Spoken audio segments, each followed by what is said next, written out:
on the back end, they're still having to pay a portion of somebody else's fee. Right.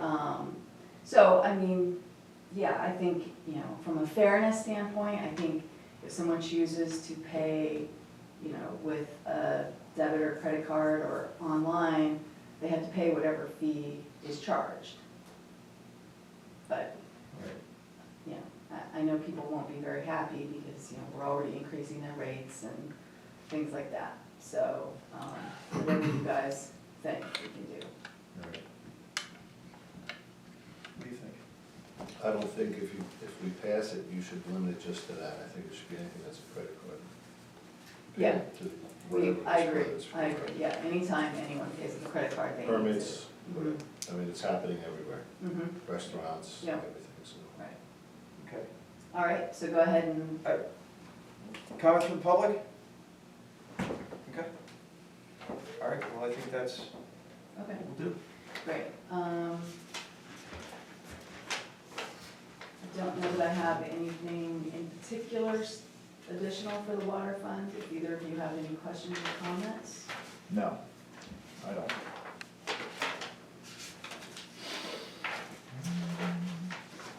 Okay. Moving on to the sewer fund, so our revenues here are adjusted to reflect the $10 a month fee increase, so it will be increasing from $66 a month to $76 a month for the residents there.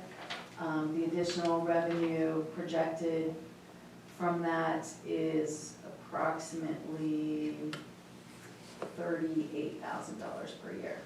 So that definitely helps to close the gap on the shortfall that we've been experiencing. With the budget as it is presented to you here, it's showing a negative balance for 2024 of $4,392, which is much better than what we had projected for 2023 of $73,000. Okay.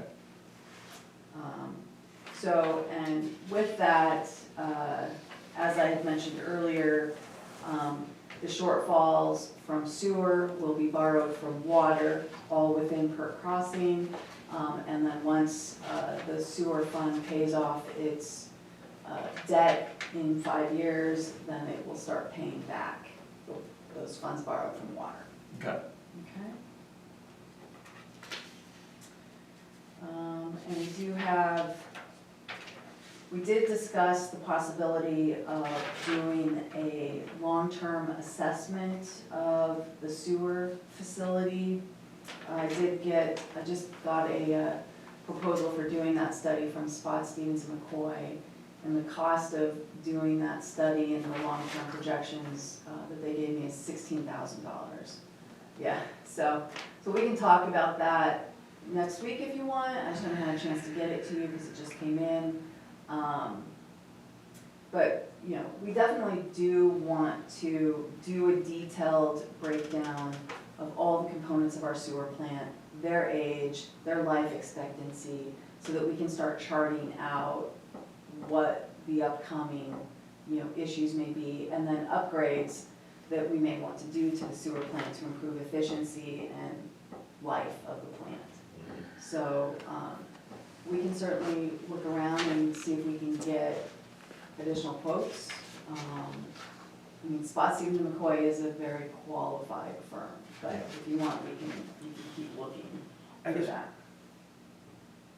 Do we have like essentially an owner's manual for that system when it was installed initially, like plans and drawings and everything else? Yeah, we should have plans and drawings. I mean, they did a major retrofit, obviously 15 years ago, Right. because we have 5 years left on that debt. And I think at that point, my understanding is one of the effluent takes popped out of the ground. And so that was a pretty big issue. So usually when, and maybe this wasn't a practice 15 years ago, but when somebody completes a system like that, there should be a manual. It should, this information that we're asking for, Mhm. like ideally would already be there. Like the list of all the bill of materials, Mhm. it should have you know, And and warranty honestly, information, it all this stuff should probably be in there. is, you know, it's just a question of where it might be. I just don't I don't really wanna pay $16,000. I understand, yeah. So, you know, it's not in the budget at this point, and we can certainly, you know, talk about it later. At the same time, you know, the past practice of the township has been just ignore it, and then when something blows up, then we deal with it, Right. right? And so I get that you don't wanna spend $16,000. Well, look, if we don't have any other option, then we'll have to try Right. to get some other Agreed, quotes and agreed, yeah, figure it out. yeah. All right, Did you have something, Tom? No. No. okay. All right. Sounds like we don't have any other option. Well, we haven't gone out and solicited other proposals. I mean, Do that when you do the computers. yeah, I'll just add that to my list. All right, anything else that you guys have for, sewer at Perk Crossing? No. All right, so moving on to Ivy Ridge. As we discussed at the last meeting, we've had a significant expense there, which depletes our reserves. And so we are going into 2024 with a negative fund balance, and which the township's covering, and then over time, Ivy Ridge will pay it back. And Okay, at this point, we're going into 2024 with an estimated $24,000 deficit. Our budget for 2024 for Ivy Ridge is looking like a negative $5,700. So we really probably want to take a closer look at that. But honestly, so I mean, we could pull out, we have $8,000 for capital purchases for 2024. We don't have anything really specific that has to be done, so we could drop that back to $3,000 just to try to balance our you know, our fund, you know, the account for 2024. Beyond that, we took my time out of there already. I mean, it's such a, I mean, we could take some of IES out, the consultant. So if you want, we can work for next week to scale back a little bit the engineering, architectural services, and then the capital purchases to get that final balance to zero. okay. I mean, is that, and so the question is that an accurate projection, though? Well, so like I said, I mean, we don't have anything major proposed for Ivy Ridge next year in terms of capital projects. Okay, It's not to say something won't pop up. okay. So, Then, yeah, so we'll then try to get that to try zero. Try to even it out, okay. You told about LTO on the engineering then? For Ivy Ridge, it's IES. Yes. Yeah, we've got 7,000 in there for engineering. And they kind of oversee Miller and issues at the plants.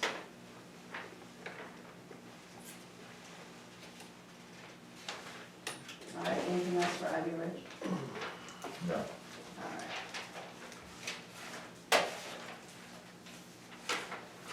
All right, capital reserve, this one essentially really is primarily our major equipment, machinery and equipment purchase. We've got $152,000 in there, and that's for the truck that was supposed to arrive this month, and it's not gonna be here now until February.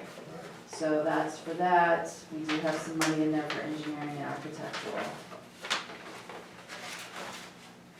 So, yeah. Okay. All right, we'll hold up there, and then finally liquid fuels. So these are the funds we get from the state each year. In 2024, we are estimated to get $115,047 from the state for our liquid fuel funds. A portion of that is going to go, I believe, towards snow and ice supplies. Okay. And so we estimate, and then we estimate we'll have a little bit left over to carry forward from 23 to 24. So if you look at the bottom, the estimate that we'll have available to us in 2024 for the road projects is $122,833. And that would be added to the $401,000 that we've got in the general fund for road projects. Okay. Okay? Any questions there? No, I'm good. You good? Okay. All right. Okay. So the plan will be then, we'll make these changes, and then next week you guys will tentatively adopt the budget, and then we will do the advertisement and the public notice, and it'll be available for public review for 20 days, and then it'll be on your agenda in December for final approval. Okay. All right? All right. Okay, good. All right, you got this 851, 855 Perkiomenville Road? Right, so this is that property we had talked about last month that is getting a buyout from the county for it's part of the farm preservation program. Okay. And so they made an offer to the property owner to purchase their development rights. And it was pointed out that along Scioto Creek, we've had it identified as a possible greenway in our comp plan and our parks plan. And so the discussion was, maybe we could reach out to the property owner and see if they would be willing to not include that part in the farmland preservation for a possible future greenway. At this point though, I don't know that we really have money to offer them. It would probably just be a letter from the solicitor saying, hey, our plans identify this, would you be willing to not preserve that as part of the farm An preservation? easement to the, yeah, okay. Yeah, I think that's probably the best first step, you does think? that sound all right? Repeat what you wanna do? Have the solicitor send a letter to the property owner and just ask them if they'd be willing to leave out a part Right. of their property along the creek. I thought at the last meeting, though, we were gonna try to get in touch with whoever was involved on the county level. Yeah, and I did, and they said you should send a letter to the property That's owner it? because we're out of it. Yeah, we already made they basically said, we already made our offer. If you want to do something, contact the owner. So, yeah. I guess then we write a letter. Because you don't know what's gonna happen 10 years down the line Right. with New Hanover and Lower Frederick, maybe making some type of walkway, greenway. Right, and that, You don't wanna you know, go that that would be way. the, to at least have the option down the road. Right. So, all right, I'll ask Ken to prepare a letter for that then. Huh. Okay. And they just, once again, they just threw that in, they said they weren't doing anything at the last meeting, even before you contacted them? The county? Yeah, Yeah, they've really just don't seem to care. I mean, their purpose is higher than any other purpose, and so the rest of it doesn't seem to matter. I mean, I talked to Eric Gerald at the county, at the planning commission, and I just kind of expressed my frustration. I was like, well, Eric, you do the regional planning commission, you do the planning commission at the county. I said, why wasn't this addressed? I said, Lower Frederick is showing a trail connection along the Scioto Creek. We're showing potential connections along Scioto Creek. Like, it seems like somebody at the county should have caught it. right. And he's like, yeah, well, they kind of do their own thing and we do our thing, and so, But are they supposed to contact the township before they do this? He said that they should, but I don't know that they have to. So, Well, that would be my question, if they are supposed to, then why weren't we? right, yeah, there any way to and that's find fine, out? I mean, we can ask that question. You know, but in the meantime, you know, if you're okay, we'll have Ken send a letter and just see if the owners are open to anything. Okay. All right. Okay. Old business, you've got a draft agenda for November 9th, regular meeting, which is right here.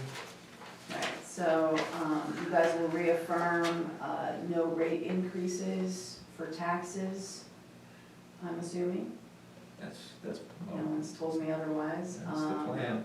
Okay, we'll do this, like I said, we'll do the tentative approval of the 2024 budget. We'll do a resolution for that grant application. We have some paperwork we need to put along with that. We'll officially pass a resolution to increase the water and sewer rates as discussed.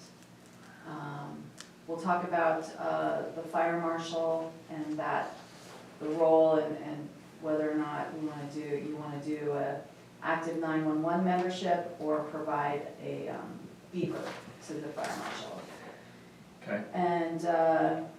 And then I'd like to have you guys provide guidance on an alternative utility payment arrangement for the owner of 4440 Glenwood. So we had talked about this a few months ago, but the great thing is that she's many years behind, many thousands of dollars behind. She's making $30 a month payments on her utilities, on her water and sewer.